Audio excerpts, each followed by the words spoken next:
I knew something was wrong the moment Mrs. Alvarez said, "Sweetheart, there are movers in your driveway." Her voice trembled like she'd called about a fire. I was 3 states away, sitting in a rental car outside a courthouse, staring at paperwork for a contract I'd just closed. I laughed at first, a reflex, a misunderstanding. "My driveway?" I asked. "Yes, they're unloading furniture. A young couple. They said they bought the place." Bought. The word didn't land. It hovered. Unreal. I still had my keys on the passenger seat, my house, my name on the deed, paid for with 12 years of 70-hour weeks and a spine that learned how to bend without breaking. I thanked her calmly, too calmly. Then I opened the county property records website on my phone. The sale had closed 3 days earlier. Seller, my parents. I remember the way the world narrowed. No rage, no panic, just silence, like my body had muted itself so my mind could hear. They used to call that house our family dream. I bought it when I was 29, first in the family to break 6 figures, first to move out of the neighborhood where people parked on sidewalks because there was no space left for dignity. They cried when I handed them a spare key. "This is yours too," I said. I meant emotionally, symbolically, the way you tell people you love that they belong. I never meant legally, but they heard what they wanted to hear. Every holiday was theirs, every birthday, my mother rearranging furniture like she owned it, my father showing guests the kitchen as if he'd picked the cabinets himself. I didn't mind. I thought it was sweet. I thought it was pride. Turns out it was rehearsal. The signs were there, small things I ignored because you don't suspect your parents of plotting against you. My mom asking for copies of house paperwork for insurance purposes. My dad insisting I add them to some documents in case of emergencies. "You travel so much," he said. "What if something happens?" They framed it as protection. I signed a limited power of attorney 2 years ago before a long international project. Limited, specific, temporary. I read it. I remember reading it. I didn't realize they had it amended 6 months later with a notary I'd never met, under a clause I'd carelessly left open, real property management. They had the authority to sell, legally, because I had trusted them. When I drove into the neighborhood the next morning, the house looked different. My curtains were gone.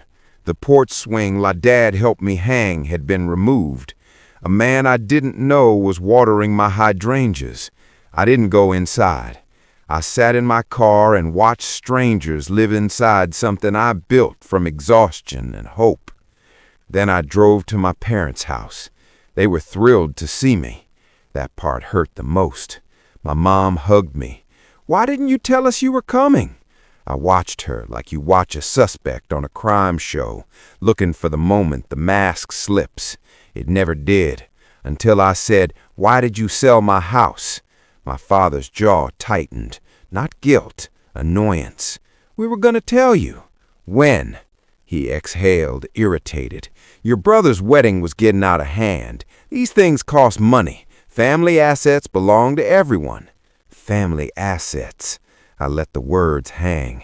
"That house wasn't an asset," I said quietly. "It was mine." My mom stepped in, soft voice, rational tone. "You don't even live there most of the time. You're always traveling. It was sitting empty." I nodded slowly. "And you needed $480,000 for a wedding?" Silence. Then the part that rewired something in me forever. "You're single," my father said. "You don't need that much space. Your brother is starting a family."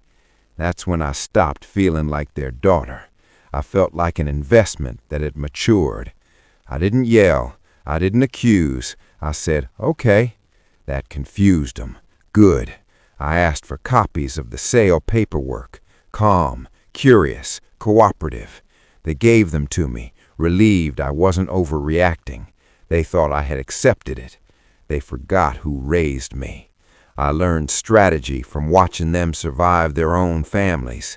They just didn't expect me to use it on them. The buyer had already wired the funds. The money had been transferred to my brother's wedding planner and various vendors, but the sale had a problem, a beautiful, precise, fatal problem. They sold the house under the authority of the amended power of attorney, the one they had notarized without me, the one filed after the expiration date of the original document. They had forged the renewal, sloppily. They thought no one would ever check. They underestimated how obsessive I get when something feels wrong. I spent the next 2 days in silence, meeting a lawyer, then a forensic document examiner, then the title company. By day 3, the title company was panicking. By day 4, the buyers were furious. By day 5, my parents were served with notice of civil fraud, forgery, and unlawful sale of property, and the sale was legally voided. The house was mine again, but that wasn't the part that turned their faces white. I invited them over, same kitchen table where we used to play cards. I poured tea like this was normal. They came defensive, prepared to argue. I handed them one document. My father read it first, then stopped breathing. My mother leaned in. Her hand started shaking before she even finished the first paragraph. It was a formal demand for restitution from the title company and the buyers. They weren't suing me, they were suing them for the full purchase amount, plus damages, plus legal fees, plus fraud penalties. Total $712,000, due immediately. Because the wedding money had already been spent, non-refundable, non-recoverable, gone. "You did this," my father whispered. I shook my head. "No, you did." My mom started crying. "We were trying to help your brother." I nodded. "You did. You just used the wrong daughter to do it." They asked me to drop it, said we could work something out. That's when I told them the part I had saved. "I can't," I said, "because I already signed something else." I slid the second paper across, a civil suit filed by me for identity fraud, emotional damages, and legal misconduct. I wasn't taking my house back quietly. I was making sure they never mistook me for a family asset again. My brother called me that night, screaming. His wedding was canceled. Vendors were demanding money back. The venue threatened legal action. He called me selfish. I let him talk. Then I said, "You should ask Mom and Dad why your wedding was built on a crime." He hung up. I got my house back, legally restored. The couple moved out within a week. I changed the locks, all of them. Then I removed the spare key from my parents' keychain, in person. They didn't say a word. They looked smaller, older, like consequences had weight. I sit on that porch swing sometimes and think about how close I came to believing I owed them something, how easily love becomes leverage in the hands of people who think entitlement is affection. They didn't lose a daughter that week. They lost access, and that was the part they never saw coming, because they taught me how to survive. They just forgot to teach me how to be used.